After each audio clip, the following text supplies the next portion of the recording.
I am grateful. I am grateful for ACUHO-I, and I'm grateful for the Professionals of Color Network, POCN, and I'm grateful for the many professionals who imparted profound knowledge related to DEI work. So many lessons learned that were transformative and truly changed my life, and I am honored to share those with you today. At NYU, when I interviewed candidates and they asked me what's my favorite part about working in our department, I share that we truly value and embrace professional development. I then joke and say, it's like an unlimited Metro card. But it is because of this value that I was supported in being able to be active in the Professionals of Color Network. It was in 2015 when the rising chair, David Jones, had encouraged me to apply for the chair elect position. I was overwhelmed with imposter syndrome, but he empowered me and shared that it is our job as educators to do and enhance DEI work for our students. I was able to work with incredible professionals of color who inspire me every day, with an incredible leadership team who volunteered their time, and with Charles Holmes Hope, who showed me what it means to be a phenomenal chair. Together, we worked and created roundtables. One of the roundtables that really had a ton of preach moments for me was the mentorship for professionals of color. It was then when a panelist shared that she had to remind her mentees that in the midst of crisis, we tend to forget who we are. The parenting professional of color. I was moved by these panelists who shared how they navigated being a professional of color in housing and a parent. They vulnerably shared the challenges and rewards of this intersectional identity and what support and grace is needed from their team, colleagues, and supervisors. Spaces of exhale. I was moved by these panelists who shared how we can show up without compromising our authentic selves and without conforming to society's expectations of professionalism. When the job feels thankless, we must prioritize our self-care, find spaces of community and spaces of exhale. I was fortunate to have these spaces on a monthly basis with the leadership team on various topics related to creating inclusive spaces for our students. We had critical dialogue on how to reduce harm and challenge social constructs that negatively impacted our students' experiences. I've learned a great deal from attending conferences over the past decade. I can't say that everything I learned was applicable to my role or institution, but what I can say with conviction is that on June 25th, 2019, my life changed forever and my frame of thought completely transformed. And that moment happened here at ACE.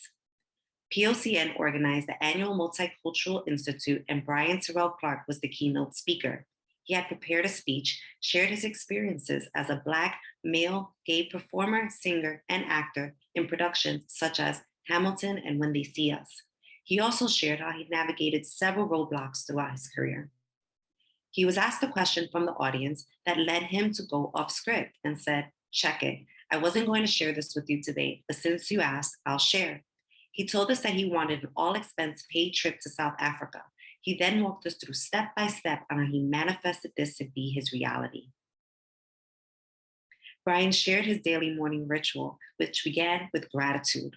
Now, as soon as I wake up in the morning, I thank God for another day. But as he described what he was grateful for, it was evident that this was more intentional, specific, and thought out. He would then shift to what he wanted and what he needed to actualize his wants. He shifted to forgiveness and its connection to healing. Now, what really struck me was when he paused and he stated that he would notice that he would often list himself under who he needed to forgive. Now, I've heard of the power of positive thinking, of gratitude, and claiming your wants, but to intentionally focus on forgiveness, now that really hit home. I was ready to put this into practice. I was grateful to hear his message. I wanted to choose to be happy, and I needed to make some changes to actualize this. I was ready to forgive, but primarily, I needed to forgive myself for the years of not prioritizing me. I was also carrying guilt, which was plaguing me. Before I share how this routine transformed my life, I need to rewind for some context. One of the main reasons I wasn't happy was rooted in my unexplained infertility. My husband and I had been struggling for years to get pregnant. We met with specialists, conducted many tests, and experienced loss that nearly broke me. Now, fast forward to after Brian's keynote address. I knew that if I wanted to get pregnant, I needed to heal mind, body, and soul. I needed to prioritize self work. And similar to everything else I've done in my life, I needed to know that I tried everything, that I gave it my all. And so I did. I began journaling and would structure my writing with gratitude, my wants and needs, prayer, and forgiveness. I close each entry with I can and I will. Beyond the obvious desire to become a mom, I included some other wants. For years, I entered the Hamilton lottery, and within weeks of claiming this, I won. Something that I needed was to find a good therapist, as it was necessary for my fertility journey and healing.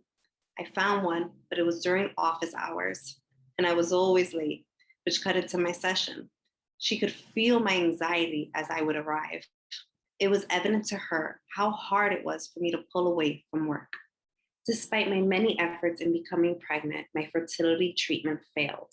I felt hopeless and defeated. My therapist said, Yeti, it's the stress. It's consuming you and you need an extended break. And that felt impossible.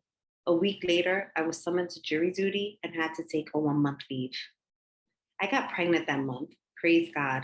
I'm grateful for my daughter and my husband. They are my prayers answered. I'm grateful for my career, and on the most challenging days, I love what I do. But I learned that you can't lose yourself. Start your day with gratitude. Focus on your wants, needs, and healing. Focus on you.